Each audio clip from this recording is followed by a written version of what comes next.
as a parent, you're often like so busy in the organization, and you're tired, and I know I can get snappy, and also like you're very human and you can't always raise that bar, and then you have to get down on their level and be like, hey mate, I'm really sorry. Hello, welcome to the Schlachthaus Theater podcast. My name is Ulises, and I will be hosting today's episode of the podcast. This is a very special episode. We will have double dose of good theater, because we will be talking about two different productions. One of them is Kuetna Huhi, and the other one is Was macht das Wetter. These two productions will be showing here at the theater in the months of December and January. And today we have a very special guest, our beloved Emily Megorian. Hi. Welcome to the podcast. Thank you very much. It's a pleasure to be here. Thank you for being here. So stick around, because we're going to talk about a lot of good stuff. She's going to take us into their work. It's going to be tons of fun. How are you doing? I'm doing really well, thank you. And you? Very good. Thank you so much. So Emily, for those who may not be quite familiar with your work, why don't you give us the background of Emily? Yeah. Perhaps a little bit of the personal, and also, what's been your journey so far in the theater? Yeah. So I am trained as a theatre educator more than and a performer. Yeah. I come originally from Scotland, and I studied contemporary performance practice at the Royal Conservatoire of Scotland, and that's kind of somewhere between theatre and education and Marina Abramovich. Mm-hmm. So it's like a big span of work that you look at and study and play around with. So I kind of oscillated around those fields. I was working with non-professionals on stage, doing youth theatre, but also making performances with professionals on stage, and that's still actually what I do now. Uh-huh. My work is kind of between theatre for young audiences with Engel and Megorian, and there I'm one part of the directing duo with Lucius Engel, who's my directing partner, and me. And then I make work with non-professionals kind of in this Bürgerbühne style, where they tell stories from their own lives. Yeah, so I'm moving a lot around that spectrum. Right. Wow. So Scotland. Yeah. What's the story about Switzerland in your life? Yeah, that's a big, long romance. Uh-huh. I fell in love with a Swiss person. Okay. And then I had the opportunity to come and do the Masters here, which was kind of a place to test out, is this going to work? Is it not going to work? Can I find my feet here? Makes sense. Can I get to know the Landschaft, the like how everything works here? Can I find my place in the free scene? And very fortunately, it all worked out. Yeah. Wow. Yeah. Interesting. So, Emily, let's talk about your partner in crime here, who is Lucius. A little bit, like, because I know you both are directing these two pieces. Yeah. So, how did it happen? How did you cross paths? Yeah, that all starts here actually, in the Schlachthaus, which is lovely then to talk about here on the podcast. I was in the previous leadership here with Maike. She put out a big call out for making brand new work for children.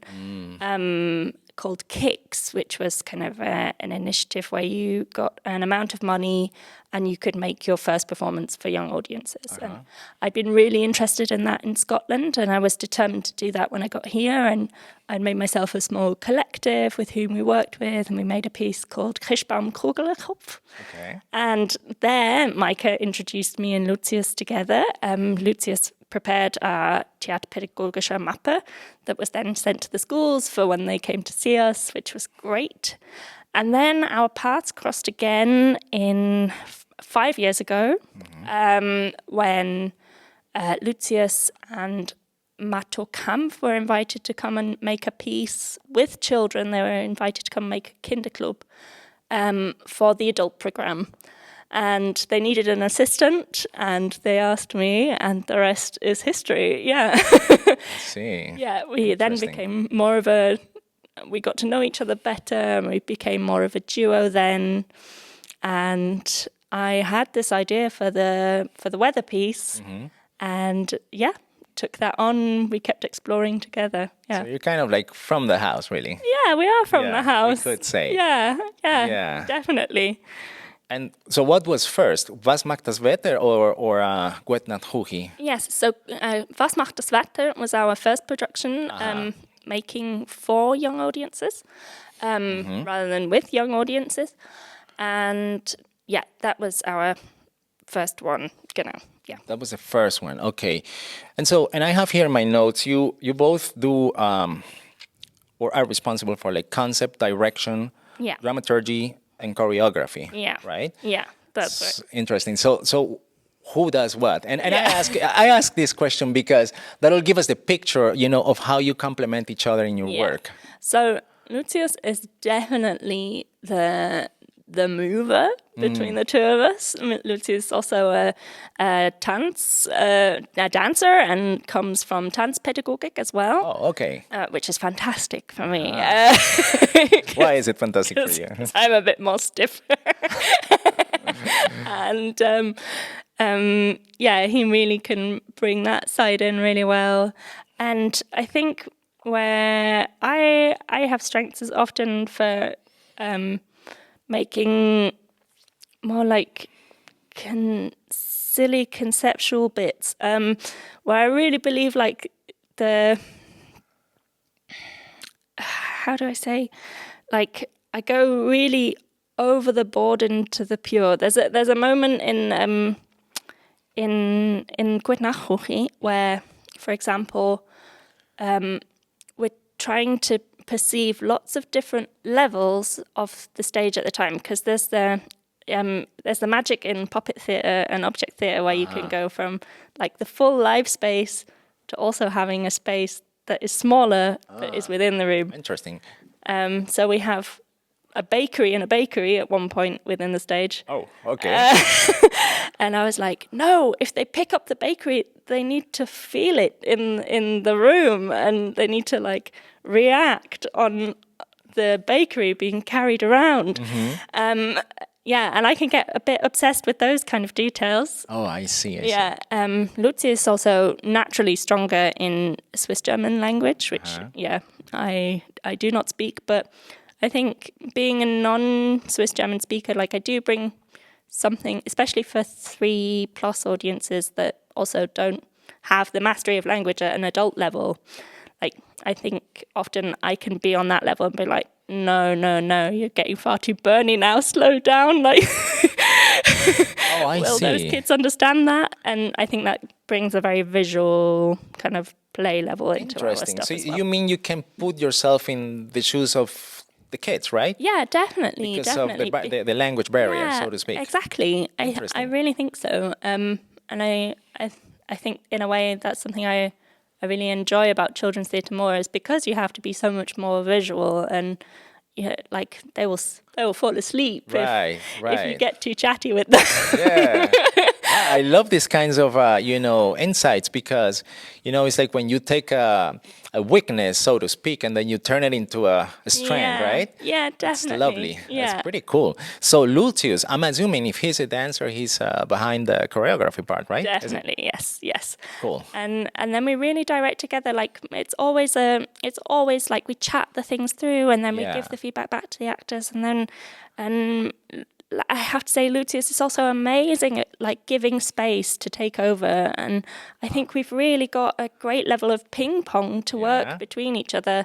Like we shoot an idea to one, and then we shoot it back, and it really raises up the level rather than trying to always send it yourself. And and I'm really proud of the communication that we've developed, actually. Yeah. And like he gives freedom, and there is room for like expression. Definitely. Yeah.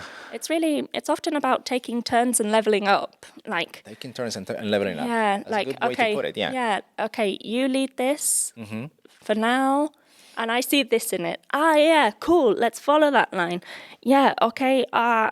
No, that didn't quite work. Let's take it back a step and bring it this way. Like we can really feed back to each other on a constant basis and kind of work through things, which I think can be difficult for actors at times because they're getting a lot of feedback. Oh, but like I think really works towards a good product. I think. absolutely, absolutely. I hope.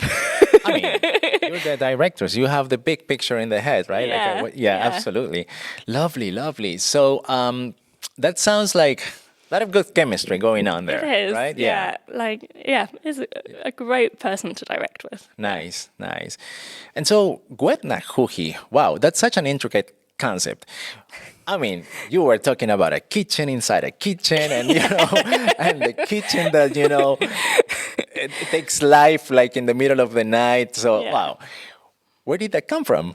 Yeah, so that was originally that project was really the starting point from Lucius. There was we were really inspired by the pictures in the book of Maurice Sendak, In the Night Kitchen. Oh, okay. And there's one picture in the middle of the book where Michi, the main character of that book, is flying in an aeroplane made of dough over a city made of like tins and cans and milk cartons. And we were like, oh, that's just object theatre. Like changing one thing into another thing. And that was built out of a want to find out that language better, because in the weather project we tried to do a scene where we could change the focus from being like just about clouds to being a whole landscape. We wanted to achieve it with, there's a scene where a little airplane flies through the clouds and there is boxes below it, and it could be, if you're able to focus that widely, it could be that like you suddenly see a whole world in a way. Okay. But it doesn't quite make it in that show. We really wanted to achieve that in the Gwetna Huchi now, that we could change levels going between a city and a bakery and a city and a bakery. So that was something that we really wanted to achieve, just as makers, actually, as theatre makers, and to be even better at the object theatre than we'd been before. It's also just something that we were like super inspired by in other productions, like, wow, like you're in that thing and then it's a whole world and then it snaps back. And wow, that's quite an approach, right? I think it's quite a standard number in object theatre. Like, I do, but it's magical when you can make it happen. Like you can surprise the audience so well. Yeah. So yeah, let's talk about object theater. Yeah. Right? Yeah. For those in the audience that may not, work with that kind of jargon. Yeah. Yeah. So what's that? What exactly is it? What are the challenges or opportunities you find of like working? Yeah. So object theatre is a really specific type of puppetry theatre. And it's taking objects and using their natural qualities that they have, rather than making really puppets extra. Like sometimes we add a little thing to it that you can really help the object, but otherwise it's really about what the object can do. And this was really brought to us by we had a residency in Stadelhofen actually during COVID. And the two leaders of the theatre at that point, Lena and it was really like being like, Francoise was like, follow the material, find out what the material says, what is its own capacities, trust it. And we'd be like, yeah, okay, we'll go and do that. And then like we would play around with it a bit. And then it'd be like, no, the material can do so much more. And Francoise and Lena really gave us this like trust and this time and this space to like really rely on what things could do. And we really found that some objects can speak more than others. And it was really then a total playground then to find out how we can find objects and make them and animate them, that they feel like they have their own life, that they have their own capacities. So, for an example, in the weather show, there is a ball who is our sun. So the ball has the capacity to go up like the sun. You can pump up the ball. And the ball has capacity to show excitement because it can bounce up and down really nervously. Okay. And the ball also has the point where the Stöpsel is in to stop all the air coming out. So it has kind of a point of view, like it can look around the room like this. Yeah. And it can also bounce super high, so it can go into the sky as well. Okay. And it can roll away, and because it's such a big object as well, it can also knock you off balance and like throw you to the side. So that's like a really good object because it can do already so many things. Yeah. A croissant, you might be like, oh, what can a croissant do? What can a croissant do? But a croissant can walk really well like a cowboy. Okay. Like if you put it like on its side like this and then like make it walk along. There like, you go. It has a bit of like a chops attitude, like big wide man walking. And then if you bring a croissant then back on stage and it's like this big, then you also have, like the ones that you find outside bakeries here, like then you also can dance with a croissant at a party. Yes, absolutely. Yeah, why not? Yeah, so it's also always about finding how an object can move by itself or what kind of movement quality it has, and helping it look like it's doing it itself. Yeah. That's pretty cool. It's super interesting. I'm actually learning a lot. Yeah, about this, this genre. It is a genre, right? Yeah, In it and of totally itself. is. It totally is. Because there's like the classic puppet theatre that you think of, which is like when it's like animals or people that can classically move and they have joints and things like this. But then there's the object side of things where it's about finding things and thinking, okay, like how might that walk by itself? What's interesting about it? What can it say alone? Like I could probably like play this and it would speak by itself then in a way. Yeah. And that also, I'm imagining, at some extent, kind of like shapes the story itself, right? Definitely.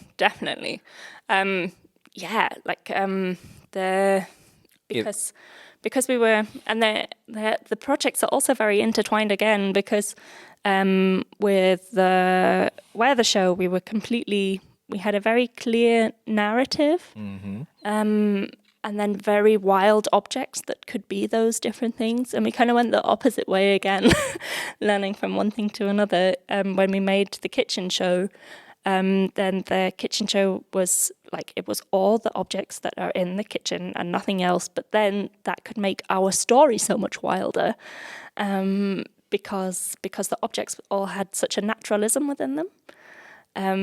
So naturalism. What do you mean by naturalism? Because there are really things that you find in a kitchen. Like in a professional kitchen, you find the dough, you find the flour, there's the spoons. Like there's no kind of extras to it, but like when you make them come alive, then the story can be so much wilder. The two croissants go on a date. And they like kiss, and then they go through the city for a walk because they can walk so well, and then they end up in a club because like the big one can really dance, which is a less naturalistic story that would happen in a bakery itself. It's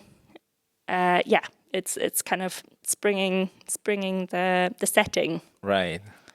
Whereas the objects were so wild, so differently put together in the weather show, the story had to be kind of really clearly one line in order to make everything make sense together. Like the story had to be one continuum.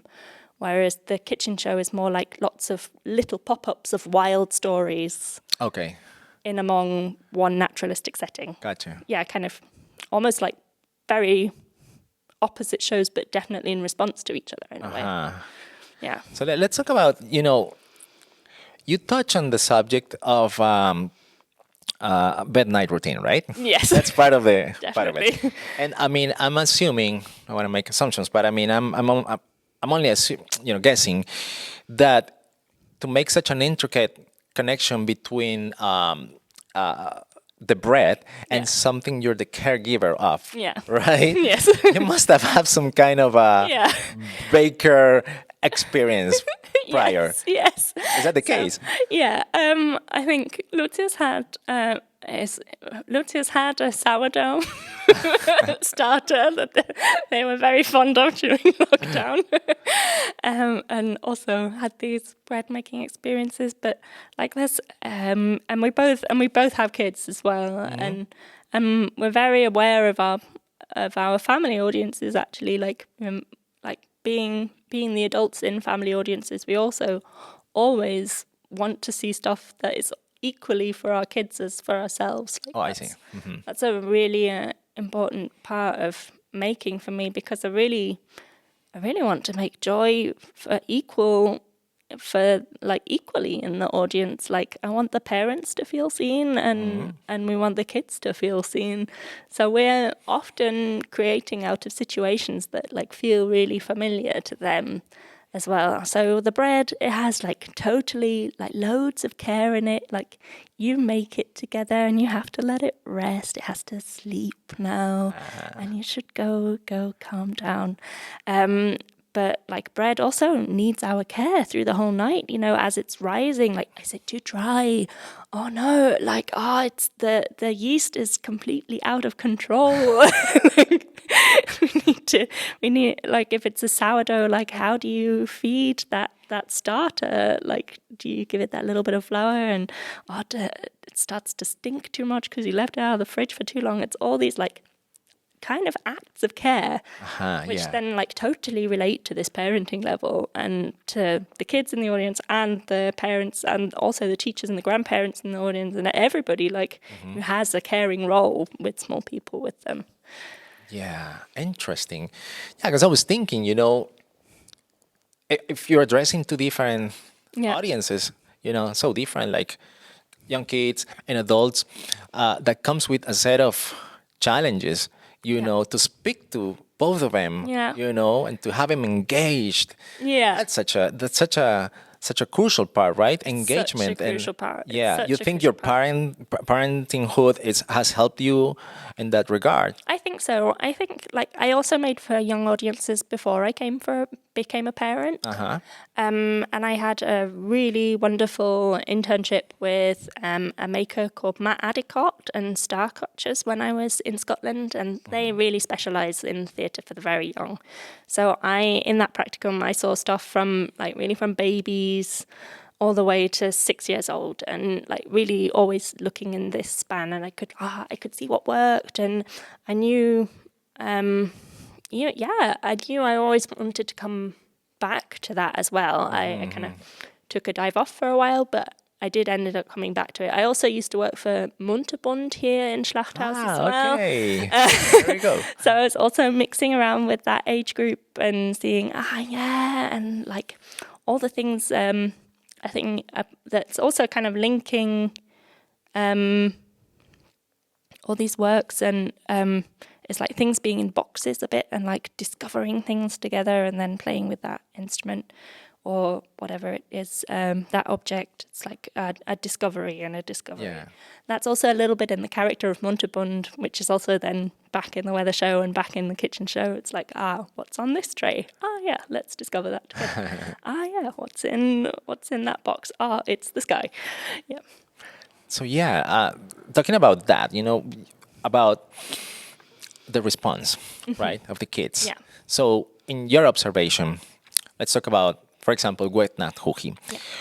How do you see the adults responding to, the piece versus the kids? Do they respond differently to different layers and aspects of the piece? Yeah, I think they do. They do. I think that like there is a level of humor in this caring work that the parents really get, and you always see like a double laugh within it. Like the adults laugh first, and kids at that 3, 2, 4 age like are still really learning socially what is funny, and then they see the adults laughing, and they turn around and like.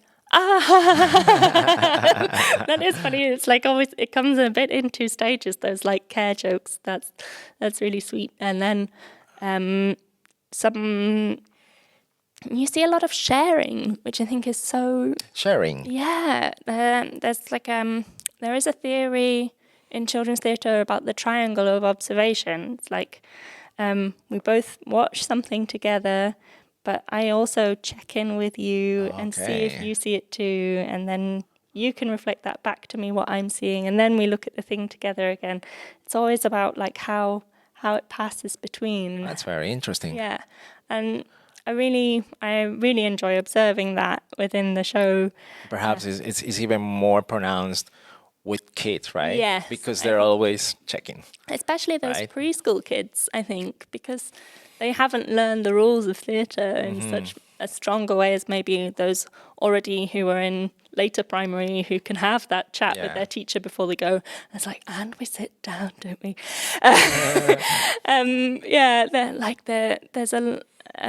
There's a lot of.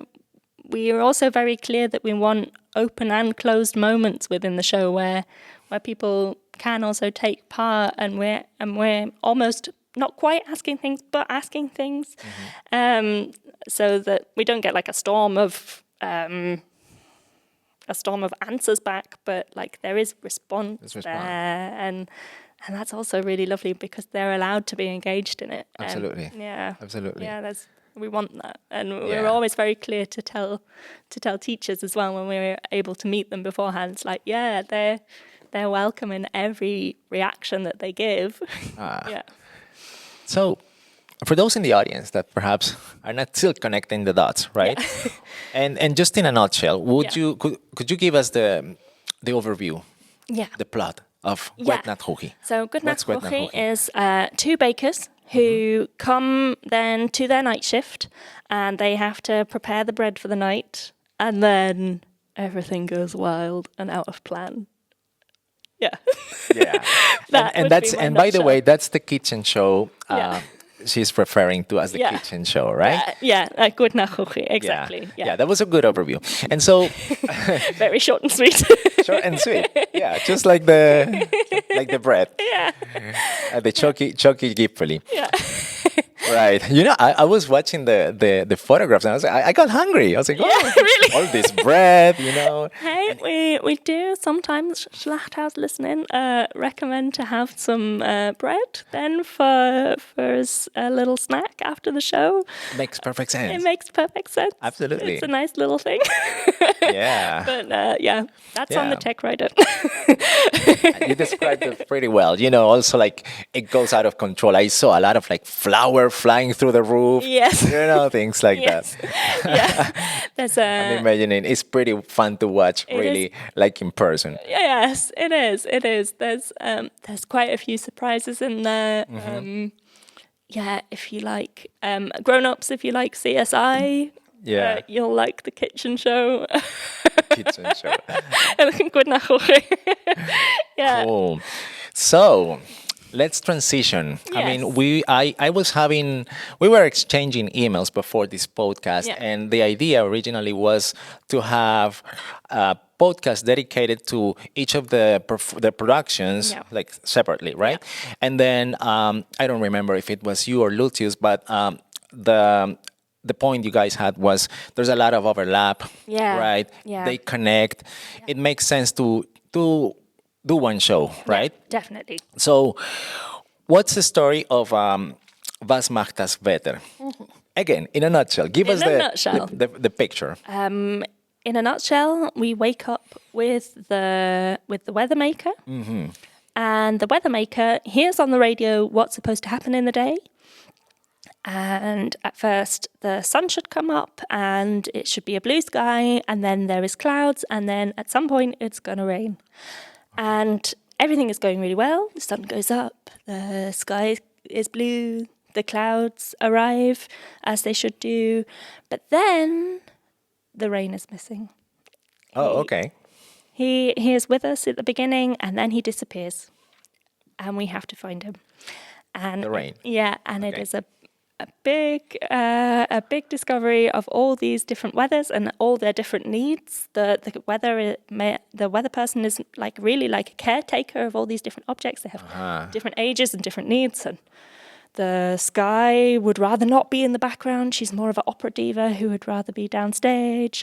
And the clouds are all little tiny babies that have then also wet themselves in the night. And everything has got to be dealt with before the weather is right. And yeah. Got you. Wow. Now let's talk about the concept, because what a concept. We're talking here about like someone making weather Yeah. out of thin air, right? Yeah. Where did that come from? Is it like from some kind of a like ancient book you read, or some scientific paper you read about, or is it just your imagination trying to put, a fictional world out there? Yeah, that was really my imagination, and I shared it with a maker from Scotland who came here on tour actually, and that's how I met them, and they became the outside eye on this show, called Andy Manley.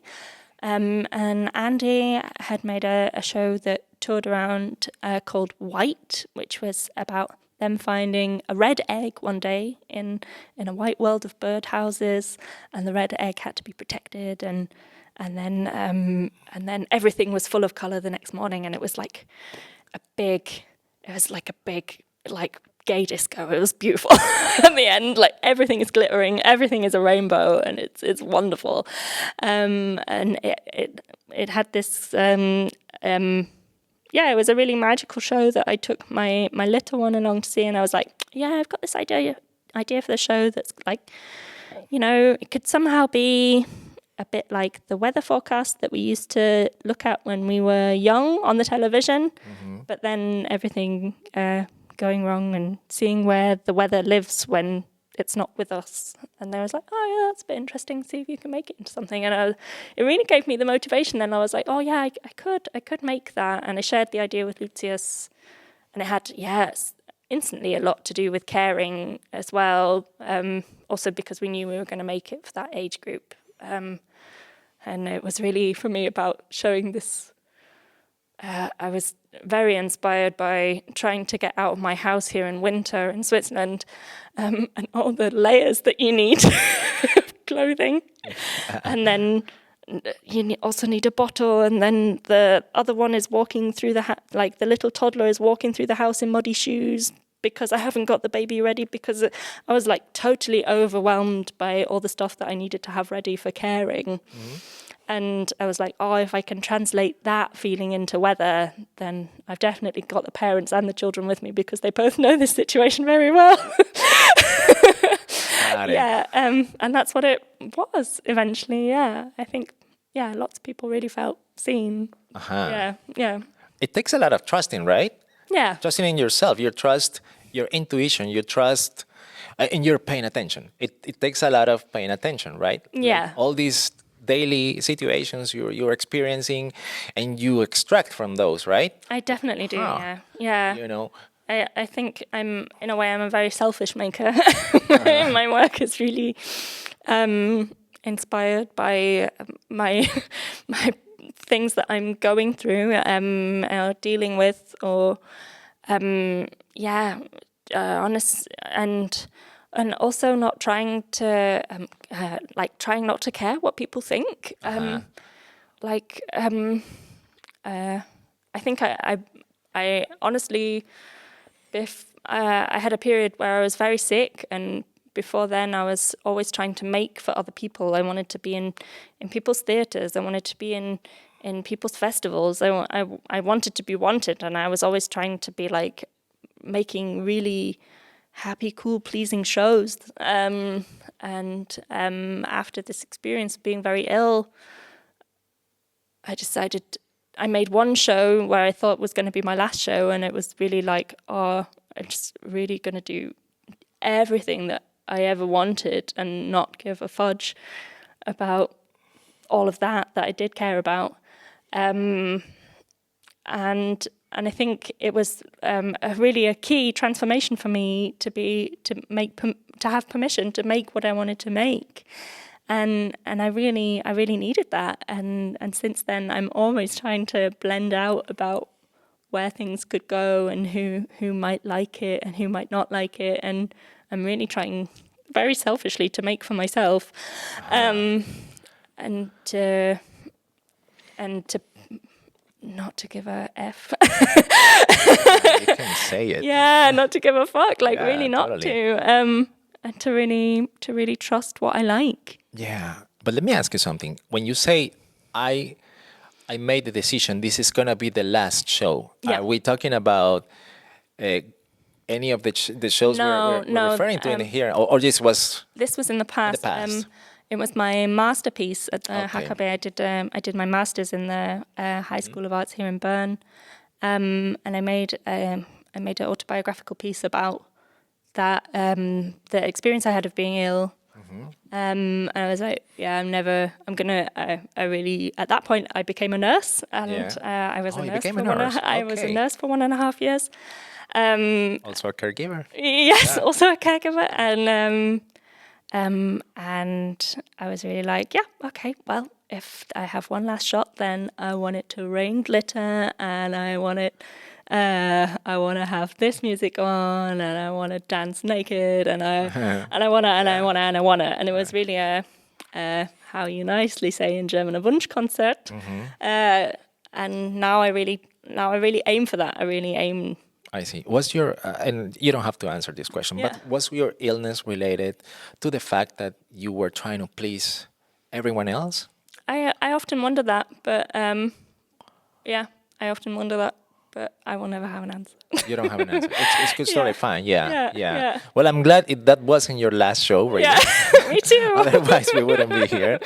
But there is there's a commonality between these two pieces, which is minimal use of language, right? Yeah. So what's the reasoning behind that? Yeah. I mean, other than... For me, it's my own German level. It's about giving focus to the objects. It's about letting the objects speak for themselves and not trying to put so much interpretation on top of them. Oh, I see. It's, giving space for everybody else's imagination. Right. And like to use language really like sprinkles, like it can really give something beautiful and wonderful on top, especially like we still work with an author, even though like it's very minimal language, and it's really particularly chosen. Like Mato really like goes into the Wörterwahl like so specifically to like give that pinch of humor and to give that pinch of poetics, but not too much. But are there actual little words here and there? Yeah, for sure. Like there's in the weather show, it's a lot of parent chat, like like come, now come, and are you nervous? Yeah, you are. How you talk with children, and in the Gute Nacht Chuchi, it's also. It's a good night song together, song for the bread, and like this. This is all Mato's poetry. Also, a drug dealing fridge. Don't worry, no drugs fridge. used on the children. Who else could be the drug dealer but the fridge? But the fridge, of course. I'm probably saying too much now. You can interpret the fridge to be whatever you want to be public. It's for 3+. Oh, my Lord. So it's really those decisions of when to use the language and when to take it away. Is really important to me, and I think it's also just because I think also also as a non-German, non-Swiss German speaker, I can also get really bored if you just talk at me for a very long time.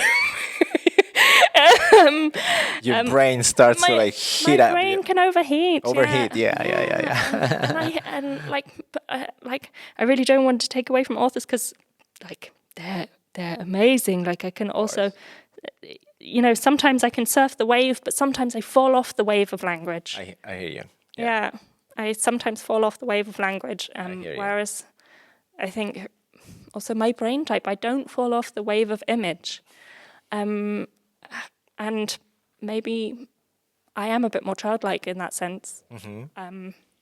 And can, then use that language really well with them. Yeah. Yeah.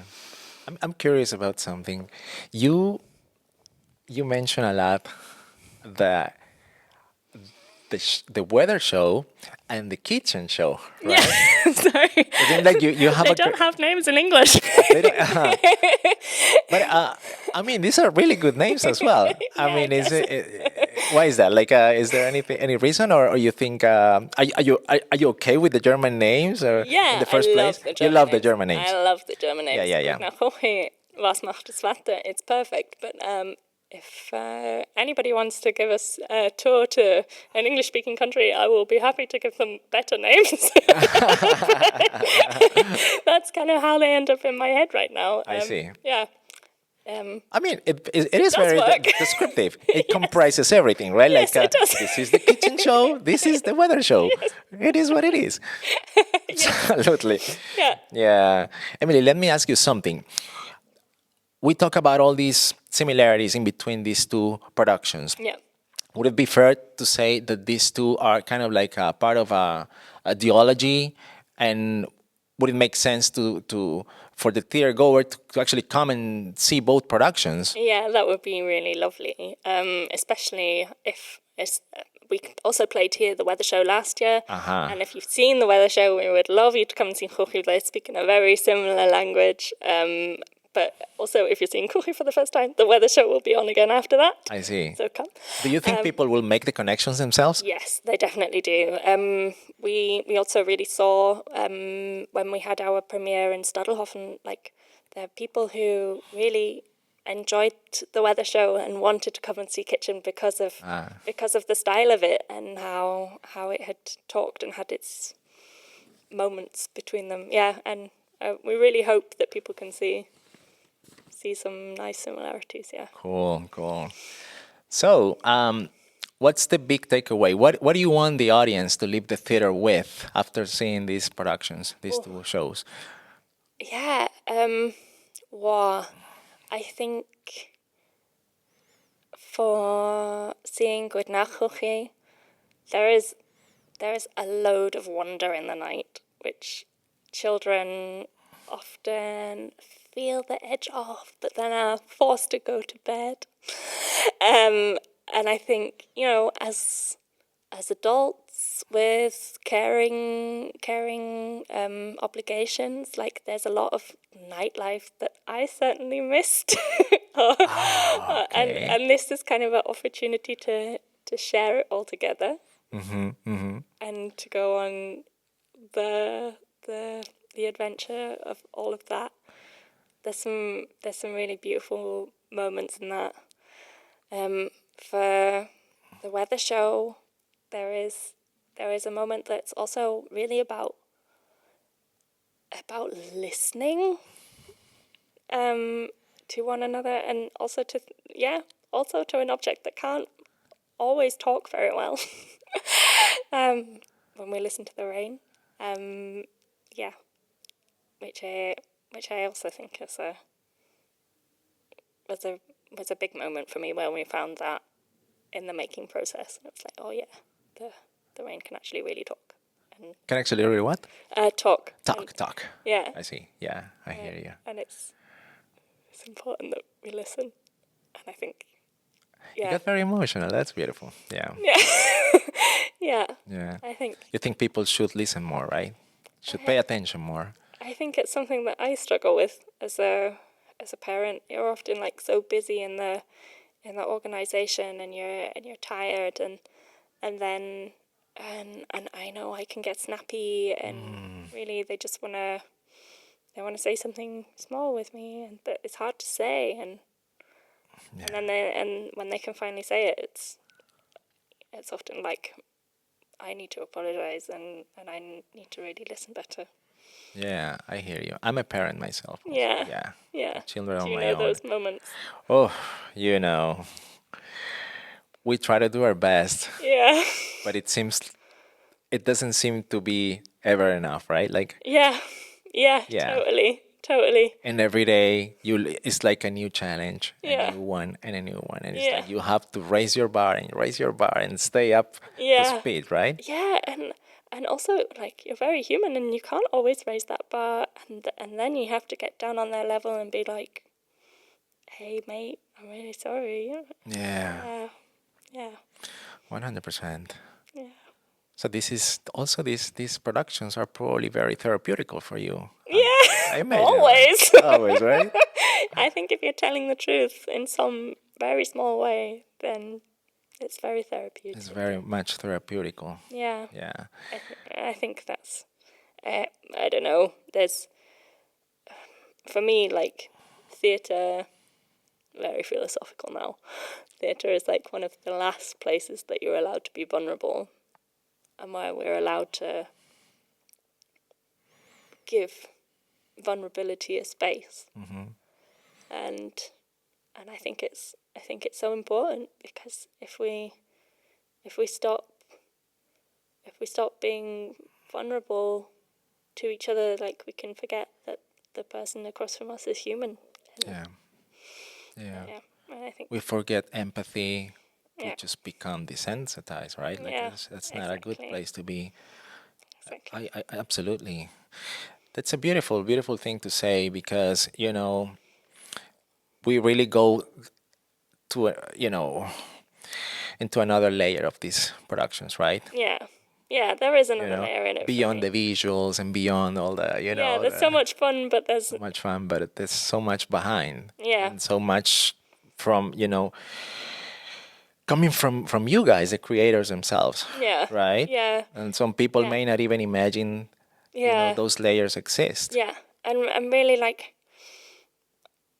we work with such fantastic people that really give themselves in and, like, really go into those spaces with us. Yeah. And, like, that requires a lot of trust. And A lot of trust. It's really beautiful when people offer that. Yeah. Yeah. Emily, why don't you invite the audience in your own words? Give them a will. good reason to I come. will. Yeah. To watch both the weather show, also known as Was macht das Wetter, and the kitchen show, also known as Wet Not Hooey. I've done actually such a terrible job, eh? I've called them the wrong name the whole way. No, that was actually very fun. Yeah. So let's get back to the program. Yeah, because I'm also not a native speaker, right? Yeah. So it's kind of like Yeah, we're making our way. we were. It helped me to orientate myself. Also, Yeah, that's you know. great. Yeah. So, yeah, it would be really wonderful to see you at Goodna Hoche, Good Night Kitchen, here in December. And Was macht December das and January. Wetter coming in January. Yeah, Engel and Megurian, all of our co-artists would love to have you here. That's it. Lovely, lovely. Yeah, people, there you have it. So Wet Not Hooey will be showing here in December the 8th, the 10th, the 11th, the 12th, the 14th, and the 15th. So there's plenty of opportunities for you to show up. And Was macht das Wetter will be showing on January the 11th and the 12th. So you happen to be in Bern or you live in Bern, we'll be happy to have you here at the theater, at the Schlachthaus Theater. We also invite you to visit our website, www.schlachthaus.ch, for more information about all of the digital programs that we develop here at the house, as well as all of our seasonal program. And if you like these podcasts, we also invite you to consider subscribing to the show. That will help us to keep alive this beautiful project. You can follow us on social as well. And with that, Emily, thank you so much. Thank you so much. It's been a pleasure for me. Yeah, for me too. Lovely. Yeah. And my name is Ulises. It's been a pleasure for me to be hosting today's episode. I'm signing out, and we'll catch you in the next one. Bye.